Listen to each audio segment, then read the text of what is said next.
Hello and welcome back to Elden Ring. This is part 2 of the run where we are preparing for the Shadow of the Erdtree DLC. We will be getting all of the weapons, shields, armor, talismans, ashes, physic tiers, and cookbooks that are relevant. And while I didn't go through all the bosses in Limgrave, which is what we did last time, I have the skull marker for all of the bosses. I have the weapon marker for all of the weapons of note. I have this little plant marker for all the golden seeds. And then finally, I have this gem marker for all the ashes of war of note.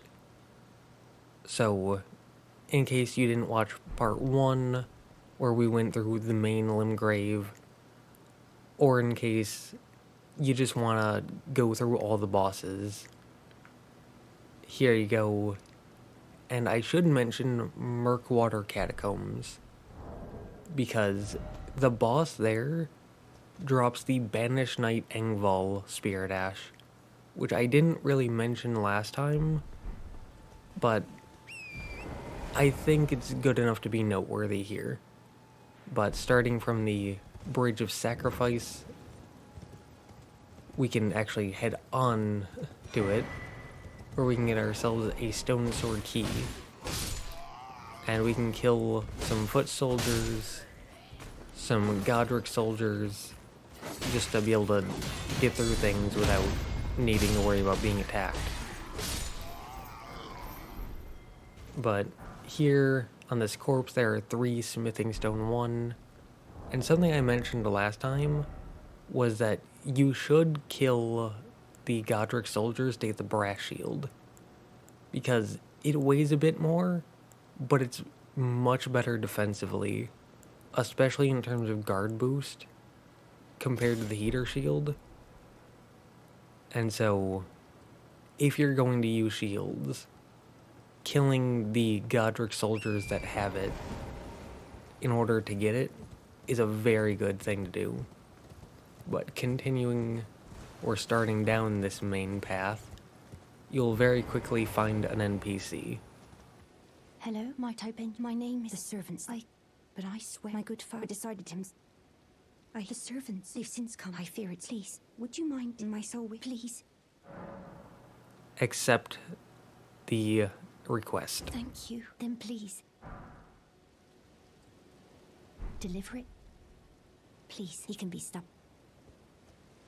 Now, I'm skipping through all the dialogue for the sake of time, but if you want more information about the world or the characters, or if you just want to get immersed into the game, I would suggest listening to the dialogue. But with that little side quest started, we can move on. And here you can get the Morning Star. Again, I'm not going to go through every weapon, but if I think a weapon is noteworthy, or if it's just on the way, I'll get it. Same with items. You can see that there were some items back there, but I'm not going to pick everything up.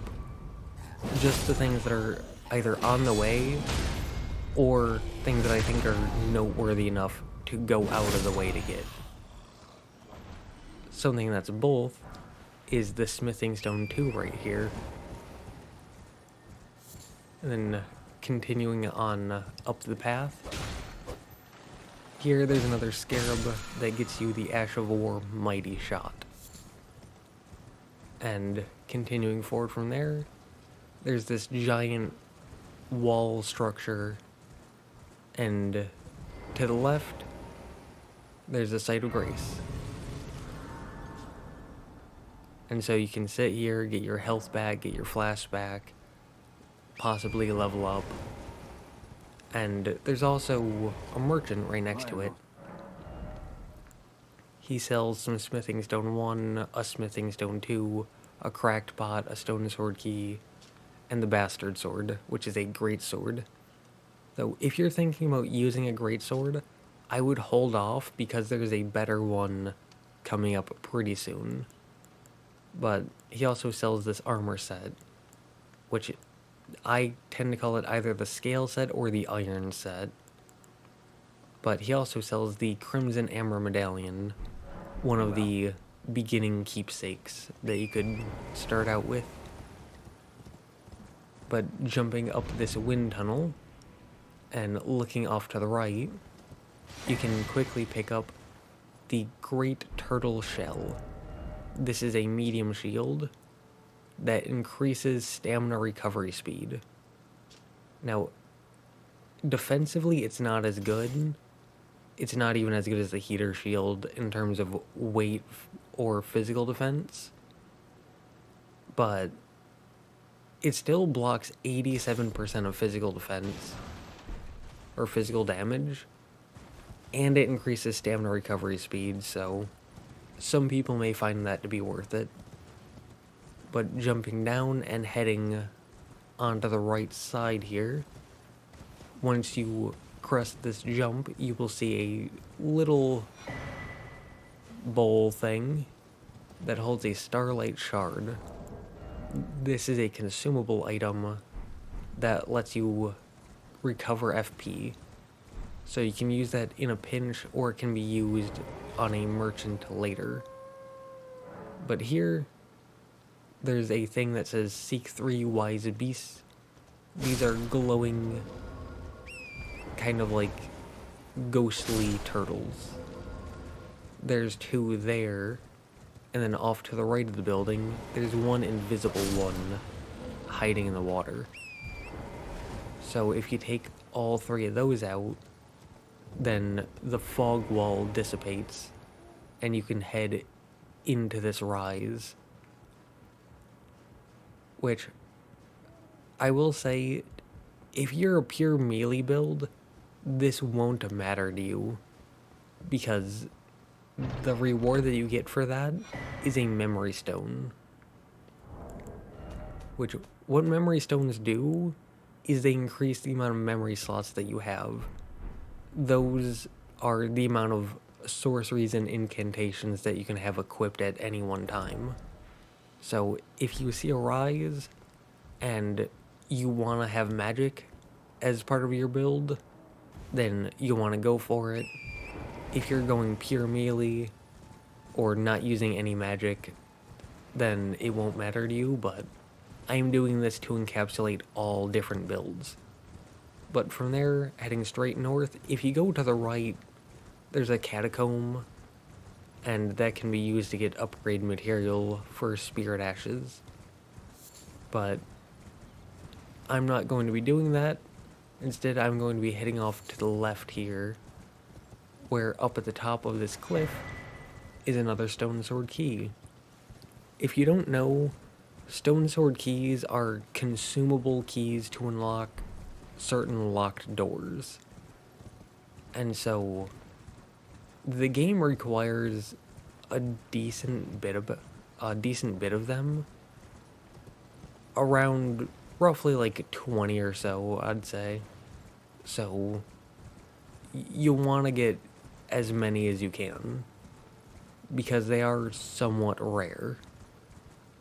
But continuing on, this is the Site of Grace with the merchant, and from here we can head off southwest, more south, through this giant hole in the wall, because straight down this path here you can get the map for the area.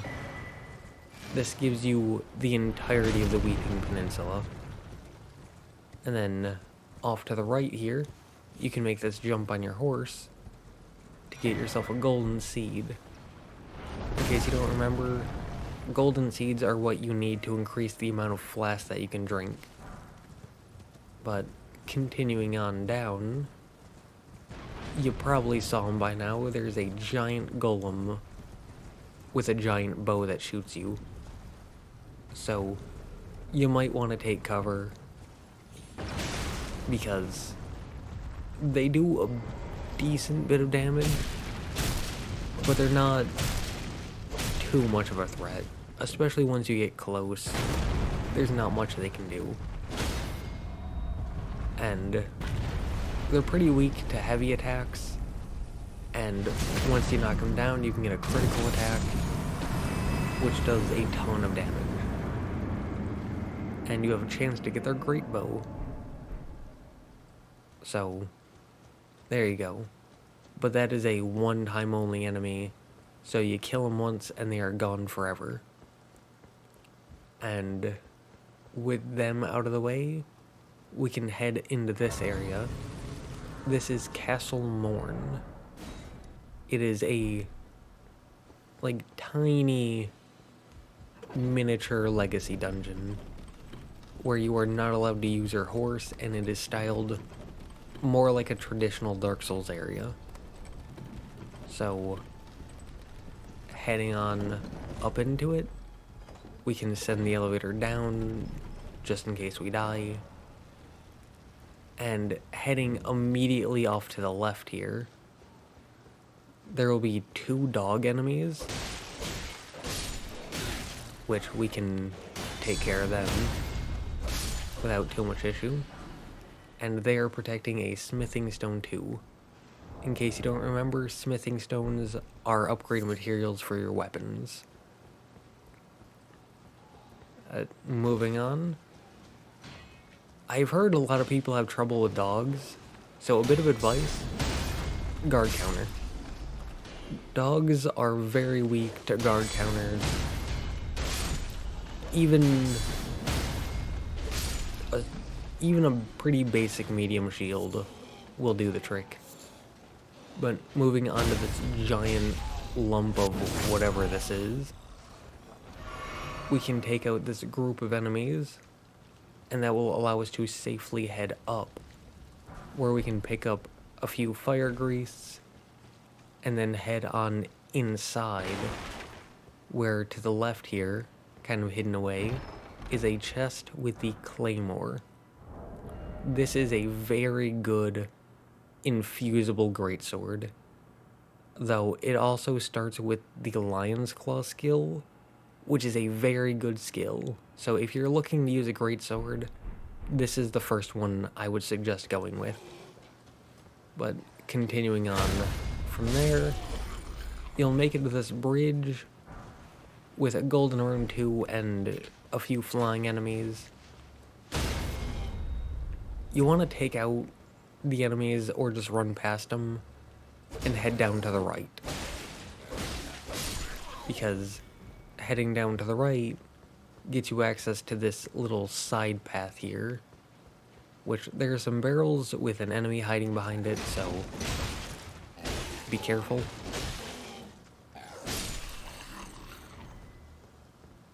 But at the end of this dead-end path, hidden behind 2 enemies, are another 2 smithing stone 2. So you can get those to upgrade your weapon, and then you can continue on where you'll find Edgar. I'm Edgar, but you can send menial. They gave me foul cream, sorry, but whatever. Take this. I see, thank you. But I can't, even if they to ensure that if you see her father. So he will give you a sacrificial twig, which, if you're familiar with Dark Souls, it's the Ring of Sacrifice. If you aren't familiar with Dark Souls, then it is a talisman that you can put on, and if you die, you will keep all of your currency, but the talisman will break. But you can also give him Arena's Letter, and then that will allow you to summon him to help you out with the boss here. And there's also a Site of Grace here, so you can sit down, you can rest, and then you can continue on, and off to the left here, there's a drop that gets you a stone sword key. And then there's a bridge, and off at the end of this bridge is an enemy. And this enemy has a chance to drop their great axe, which the great axe that they drop is better than the basic great axe, though it is a random drop, not a guaranteed pickup. So if you're looking for a great axe, that's the way to go if you're willing to put in the time to get it. But beyond them is the Twin Blade Talisman, which enhances the final hit of a chain attack. So, Elden Ring changed some things up from Dark Souls. One of those things is that you have proper combos. As you can see, the straight sword here has a 5-swing combo, and putting that talisman on will make that 5th and final swing do more damage.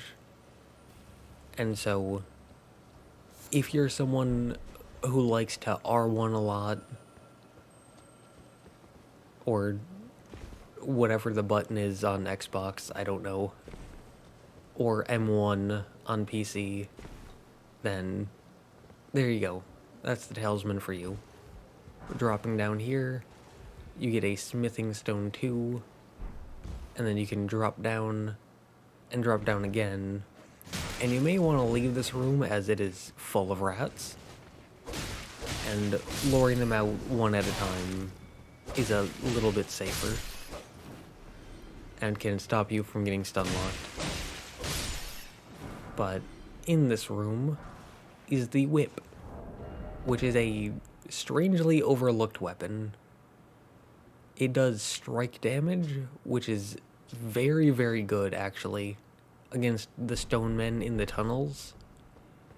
So if you're having trouble against them, the whip is a pretty good option, as it is very lightweight and has very low requirements.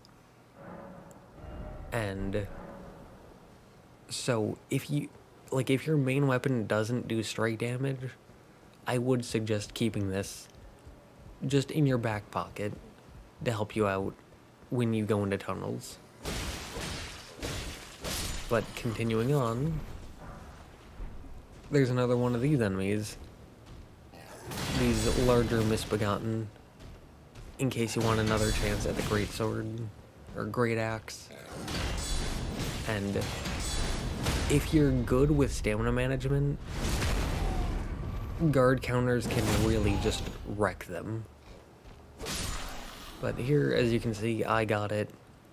And as I said before, in my personal opinion, it is better than the normal great axe, as it has more range. But there's also another great axe coming up called the Crescent Moon Axe that is also very, very good. You can find that in Stormville Castle. But for now, all that's left to do here is to take out the boss, which gets you the Grafted Blade Greatsword. This is a unique strength weapon colossal sword. It is one of the legendary armaments, which that's not what I'm here to do with this run, but we're probably going to get all of them. But good strength weapon if you have the strength and the weight capacity to wield it. But with Castle Morn done, we can head back to this site of grace with the Nomadic Merchant.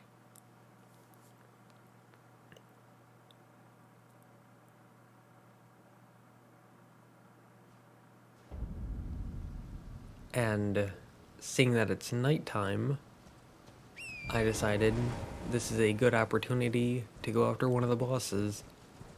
Because in Elden Ring, nighttime brings some unique bosses, like this guy. But he's not the boss we're after. The boss we're after is on the other side of this wall.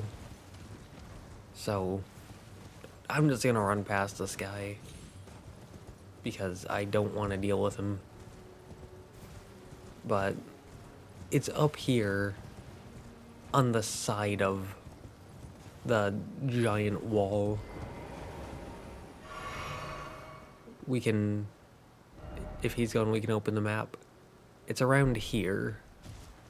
You'll know that you're in the right place when you see these bats, as the boss is very close to the bats.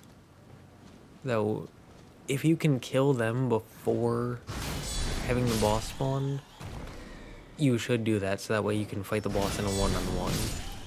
And these enemies, like dogs, are also very weak to guard counters. But the boss, they spawn out of thin air.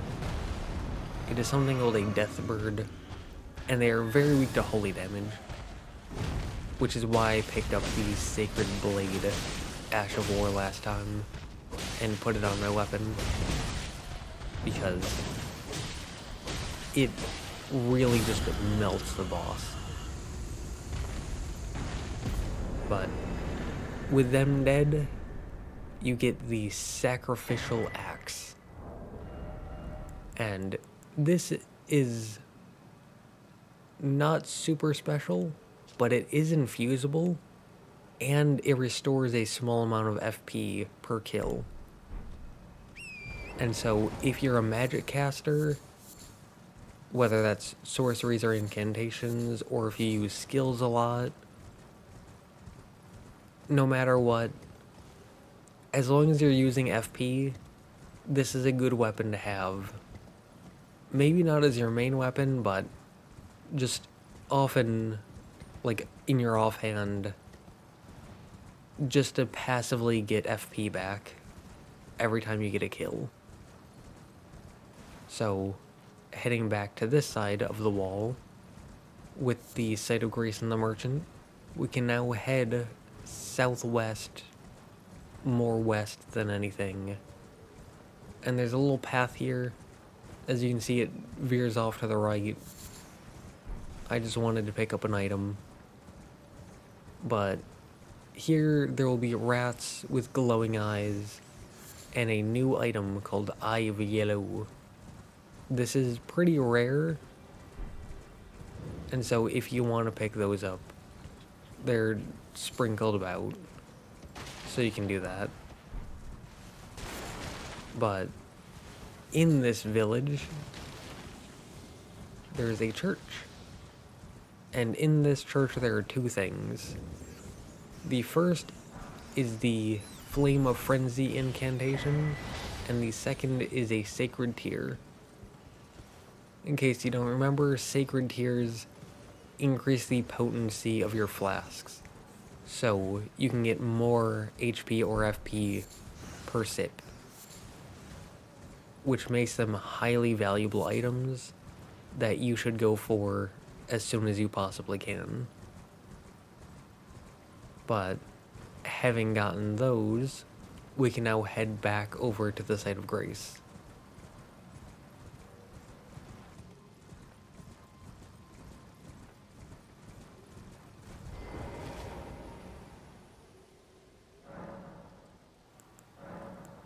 You can cash that Sacred Tear in, and you should at this point be at +2. And from here you can go northwest, and there will be a path upwards that you can take, and this will lead you to a new part of Weeping Peninsula. You can avoid dogs, and if you look up, there's a tower.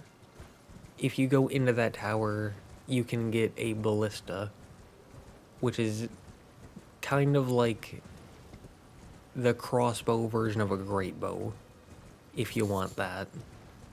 But heading up here, there's a bridge. That's an enemy. Those enemies have a chance to drop the Great Knife, which, if you're familiar with Dark Souls, it's basically the bandit's knife. It's a dagger that's more strength-based. It does a bit more damage, and it has bleed buildup. So pretty good if you can get that. Now here you can go up or down. Our next goal is to go down, but I'm going to go up purely to get a Site of Grace, so we can teleport back here. But we head up. Here there's another church, and in case you don't know, these churches are where you get all of your Sacred Tears. So another church, another Sacred Tear, and that'll get you up to +3. But having gotten that, we can now head down. And here, if you don't know where to turn, it's where you can head up. So when you have the chance to head up, you can then do a U-turn to the left to instead head down. And you'll run past some flower enemies. You just want to keep going, where you can then get the Faith Knot Crystal Tear. This can be put into your Flask of Wonders Physic, and then you can drink that to increase your Faith stat by 5 points for a small period of time. So if you're going into Faith, that's pretty good, and it can push you over the limit and allow you to use some extra weapons that require Faith, or some incantations that require Faith. But here, there's a group of demi-humans along with their demi-human queen, and bringing them down gets you demi-human queen's staff, along with a sorcery. But the staff is very good because it only requires 10 intelligence and has D-scaling and strength, making it a very good sorcery staff for people who have low intelligence builds, but still want to use some more basic sorceries. It is very good for that. But from there, we can head southeast, heading to the left of that structure, and you may see some green smoke coming from some giant flowers. You want to head towards that, and you want to head past those flowers, continuing southwest. And here in the corner, you will find a cave entrance, and this brings you to Morn Tunnel. And something I would suggest doing is, instead of taking the elevator, jumping down, as there are lots of items here, or there can be. That gets us a smithing stone 1, and then you can safely drop all the way down with those side platforms. But here we have 22 smithing stone 1, and we can light this site of grace. And I'm not going to show everything here, but I will show our sword bounces off, but the whip does not. The whip doesn't bounce off, and in fact it actually stuns the stone men. So again, the whip is a very good weapon. Don't sleep on it. It's very useful, at least in these scenarios. But continuing on, we can make it through the tunnel, we can kill the boss, and that gets you the Rusted Anchor, which is a great axe that does pierce damage. And that makes it popular among some people as a strength weapon. So you get that, and again, that's here on the map. And I forgot to show how many smithing stone 1s I got, but it was like 10 or so-ish. So, decent amount. But heading back to the Church of Pilgrimage, we can head south towards this giant tree, which looks like this on the map, as they get their own dedicated marker. And in case you don't know, those tend to have a reoccurring boss called the Erdtree avatar that, when you kill, will get you 2 of these flask tears, or physic tears. And here by these jellyfish is a door that leads into a catacomb, if you want to do that, you can do that. You can get a pretty decent Spirit Ash if you go through there. But I'm just going to go after this boss instead. If you're new to Elden Ring, don't let their size intimidate you. This is the final form of the Asylum Demon. So, it's big, it hits pretty hard, but it's slow, it's predictable, and it's pretty generous with the roll timings. And just like the Tibia Mariner in part 1, I would skip this if it were any other boss, but I'm going to show the whole thing, just to show you that you don't need to fear this boss. Because while I'm okay at these games, and I can be decent at times, I'm not anything special when it comes to these games. At least not in terms of skill. I tend to get through these games with knowledge and very good weapons and equipment. Skill tends to be something I don't lean on, we can say. But even so, got through the boss without taking damage. That's not to say that I'm good, that's to say that the boss is easy, so have no fear. I believe in you. But beating them gets you the Opaline Bubble tier and the Crimson Burst Crystal tier. Which, the Opaline Bubble tier significantly negates damage for one attack. So you can take one hit and take almost no damage. And the Crimson Burst Crystal tier steadily restores HP for a time. So, the Crimson Crystal tier and the Crimson Burst Crystal tier, when paired together, are really good for when you're about to go into a boss fight, as it can top you up and then keep you going throughout the boss fight. But here, we can drop down onto this, and then we can take another drop down onto here. And this will get you the Eclipse Crest Heater Shield, which isn't as good as the Brass Shield, but it is better than the normal Heater Shield.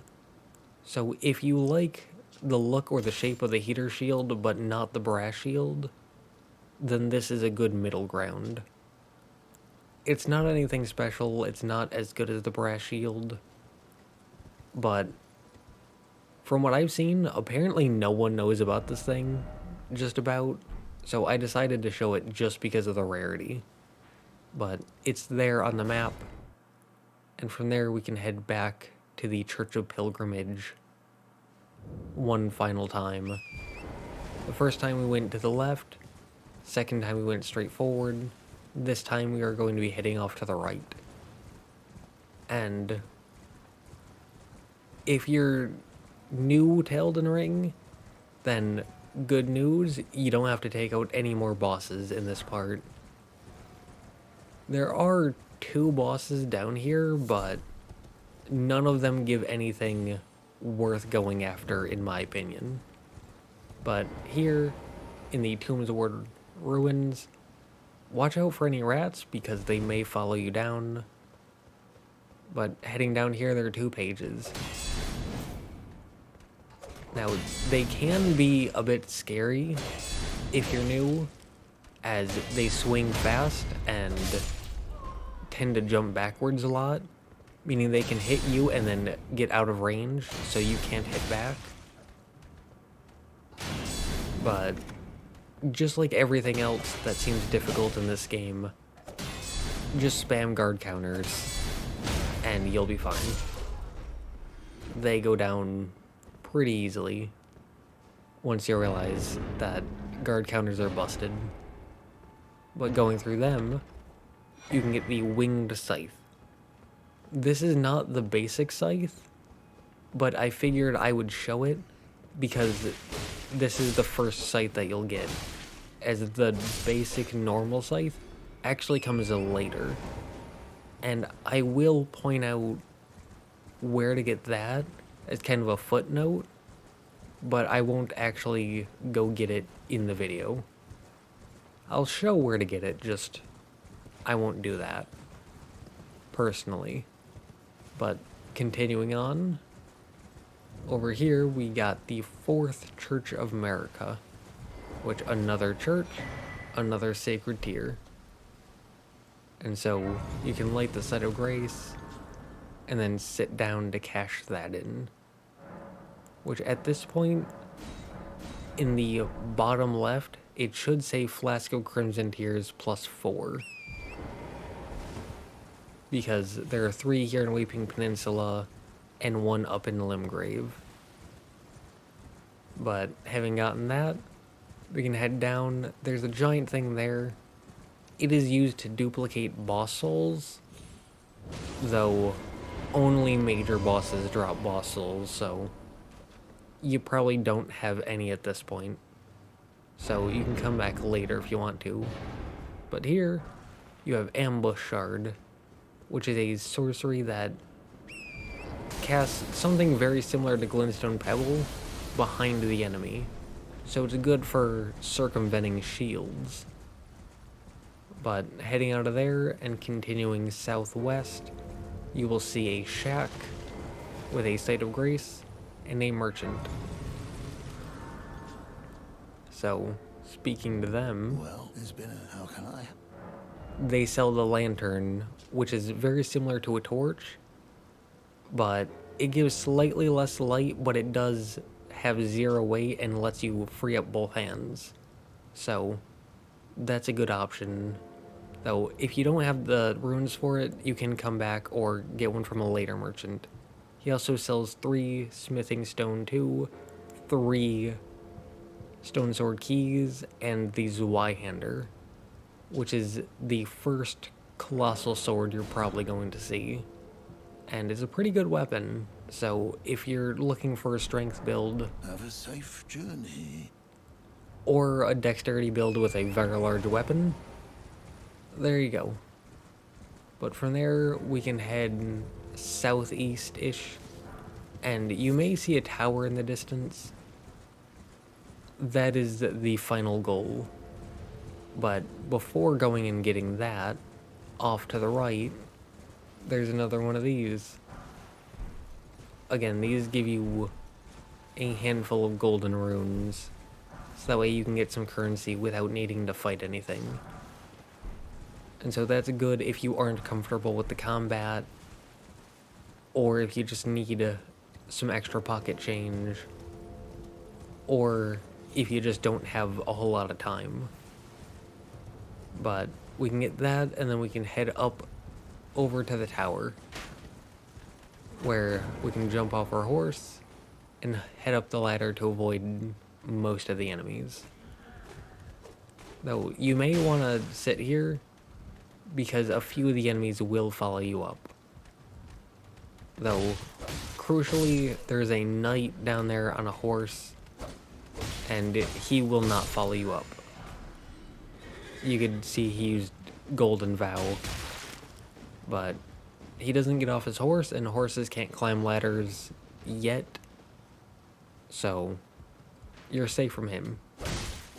But up at the top here, there's a chest. And this chest is actually a transporter trap that teleports you to a different location.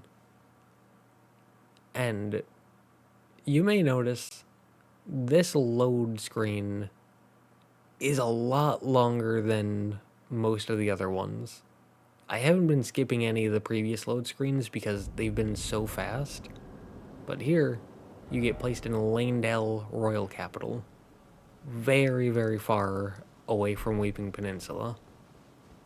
And while this is the Weeping Peninsula part and not the Lanedale part, since the transporter trap takes you here, and because the reward here is so good, I figured I would make an exception here just to get this item because, again, it is very, very good. And it is in this chest off to the right. It is the Blessed Dew Talisman, which this enemy will one-shot you, so be careful. But running over here, we can equip it, and it slowly restores HP. And if you look, 720, 22, 24, 26, 28, 30, it gives you 2 HP per second passively. And you, sir, can not. We'll sit down to get rid of him. But this might not seem like much, but early in the game, you don't have much health and you don't have a lot of flasks. And so, having this passive HP regeneration can really help your survivability. It also really helps with chip damage, either going through the area or if you have a not 100% shield. And it's also good for going through the open world, as that tends to take a little bit. And so that gives you time to let that HP regeneration accumulate. But again, all weapons, shields, armor, talismans, ashes, physic tiers, and cookbooks. I'm going to be doing 1 part per video. That was the Weeping Peninsula. I hope you continue following me through on this journey so we can prepare for Shadow of the Erdtree together. And yeah.